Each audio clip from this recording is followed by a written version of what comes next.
श्री परमात्मने नमः। अथ चतुर्थोऽध्यायः ज्ञानकर्मसन्न्यासयोगः। श्रीभगवानुवाच इमं विवस्वते योगं प्रोक्तवानहमव्ययम् विवस्वान्मनवे प्राह मनुरिक्ष्वाकवे ब्रवीत् एवं परम्परा प्राप्तम् इमं राजर्षयो विदुः सकाले नेह महता योगो नष्टः परन्तप स एवायं मयातीत्य योगः प्रोक्तः पुरातनः भक्तोऽसि मे सखा चेति रहस्यं ह्येतदुत्तमम्। अर्जुन उवाच अपरं भवतो जन्म परं जन्म विवस्वतः कथमेतद्विजानीयाम् त्वमादौ प्रोक्तवानिति। श्रीभगवानुवाच बहूनि मे व्यतीतानि जन्मानि तव चार्जुन तान्यहं वेद सर्वाणि न त्वं वेत्थ परन्तप अजोऽपि सन्नव्ययात्मा भूतानामीश्वरोऽपि सन्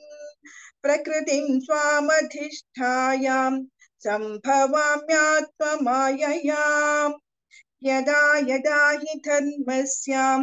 ग्लानिर्भवति भारत अभ्युत्थानमधर्मस्यां तदात्मानं सृजाम्यहम् परित्राणाय साधूनां विनाशाय च दुष्कृतां धर्म संस्थापनार्थाय सम्भवामि युगे युगे जन्म कर्म च मे दिव्यम् एवं यो वेत्ति तत्त्वतः त्यक्त्वा देहं पुनर्जन्म नैति मामेति सोऽर्जुन वीतरागभयक्रोधाः मन्मया मामुपाश्रिताः बहवो ज्ञानतपसा पूता मद्भावमागताः ये यथा मां प्रपद्यन्ते तांस्तथैव भजाम्यहम् मम वर्त्मानुवर्तन्ते मनुष्याः पार्थ सर्वशः काङ्क्षन्तः कर्मणां सिद्धिं यजन्त इह देवताः क्षिप्रं हि मानुषे लोके सिद्धिर्भवति कर्मजा चातुर्वर्ण्यं मया सृष्टं गुणकर्म विभागशः तस्य कर्तारमपि मां विद्यकर्तारमव्ययम् न मां कर्माणि लिम्पन्ति न मे कर्मफले स्पृहाम् इति मायोऽभिजानाति कर्मभिर्न स बध्यते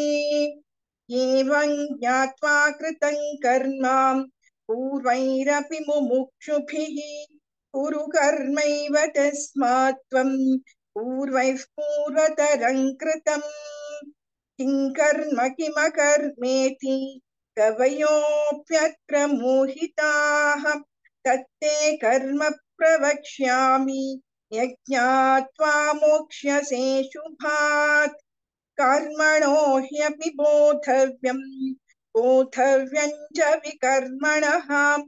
अकर्मणश्च बोद्धव्यं गहना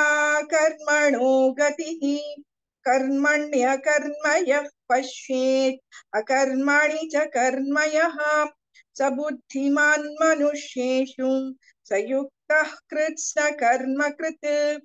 यस्य सर्वे समारम्भाः कामसङ्कल्पवर्जिताः ज्ञानाग्निदग्धकर्माणं तमाहुः पण्डितं बुधाः त्यक्त्वा कर्मफलासङ्गं नित्यतृप्तो निराश्रयः कर्मण्यभिप्रवृत्तोऽपि नैव किञ्चित् करोति सः निराशीर्यत चित्तात्मा त्यक्त सर्व परिग्रहः शारीरं केवलं कर्म कुर्वन्नाप्नोति किल्बिषम् यदृच्छालाभसन्तुष्टः द्वन्द्वातीतो विमत्सरः समसिद्धावसिद्धौ च कृत्वापि न निबध्यति गतसङ्गस्य मुक्तस्य ज्ञानावस्थितचेतसः यज्ञायाचरतः कर्म समग्रं प्रविलीयते ब्रह्मार्पणं ब्रह्महविः ब्रह्माग्नौ ब्रह्मणाहुतम् ब्रह्मैव तेन गन्तव्यं ब्रह्म कर्म समाधिना दैवमेवापरे यज्ञं योगिनः पर्युपासते ब्रह्माग्नपरे यज्ञं यज्ञेनैवोपजुह्वति श्रोत्रादीनिन्द्रियाण्यन्ये संयमाग्निषु जुह्वति शब्दादीन् विषयान्यन्ये इन्द्रियाग्निषु जुह्वति सर्वाणीन्द्रियकर्माणि प्राणकर्माणि चापरे आत्मसंयमयोगाग्नौ जुह्वति ज्ञानदीपिते द्रव्ययज्ञास्तपो यज्ञाः योगयज्ञास्तथा परे स्वाध्यायज्ञानयज्ञाश्च यतयः संचितौ व्रताः अपाने जुह्वति प्राणं प्राणे पानं तथा परे प्राणापानगतिरुद्ध्वा प्राणायामपरायणाः अपरे नियताहाराः प्राणान् प्राणेषु जुह्वति सर्वेऽप्येते यज्ञविदः यज्ञक्षपितकल्मषाः यज्ञशिष्टामृतभुजः यान्ति ब्रह्म सनातनम् नायल्लोकोऽस्य यज्ञस्य कुतोऽन्यः कुरु सत्तम एवं बहुविधा यज्ञाः वितता ब्रह्मणो मुखे कर्मजान् विद्धितान् सर्वान् एवं ज्ञात्वा विमोक्ष्यसे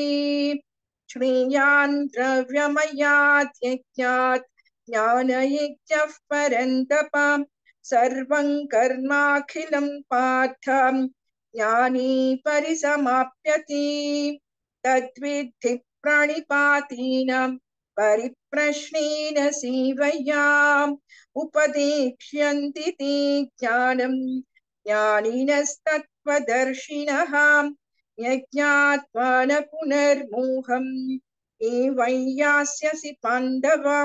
येन भूतानशेषेण द्रक्ष्यस्यात्मन्यथो मयि अपि चेदसि पापेभ्यः सर्वेभ्यः पापकृत्तमः सर्वं ज्ञानप्लवेनैव वृजिनं सन्तरिष्यसि यथैधांसि समिद्धोऽग्निः भस्मसात् कुरुतेऽर्जुन ज्ञानाग्निः सर्वकर्माणि भस्मसात् कुरुते तथा न हि ज्ञानेन सदृशम् पवित्रमिह विद्यते तत्स्वयं योगसंसिद्धः कालेनात्मनि विन्दति श्रद्धावान् लभते ज्ञानं तत्परस्वयतीन्द्रियः ज्ञानं लब्ध्वा परां शान्तिम् अचिरेणाधिगच्छति अज्ञश्च श्रद्धानश्च संशयात्मा विनश्यति नायल्लोकोऽस्ति न परः न सुखं संशयात्मनः योगसन्न्यस्तकर्माणं ज्ञानसञ्छिन्न संशयम् आत्मवन्तन्न कर्माणि निबध्नन्ति धनञ्जय तस्मादज्ञानसम्भूतं हृत्स्थं ज्ञानासिनात्मनः चित्वैनं संशयं योगम् आतिष्ठोत्तिष्ठ भारत ॐ तत्सदिति श्रीमद्भगवद्गीतासु उपनिषत्सु ब्रह्मविद्यायां योगशास्त्रे श्रीकृष्णार्जुनसंवादे ज्ञानकर्मसन्न्यासयोगो नाम चतुर्थोऽध्यायः। सर्वधर्मान् परित्यज्य मामेकं शरणं व्रज अहं त्वा सर्वपापेभ्यः मोक्षयिष्यामि मा शुचः।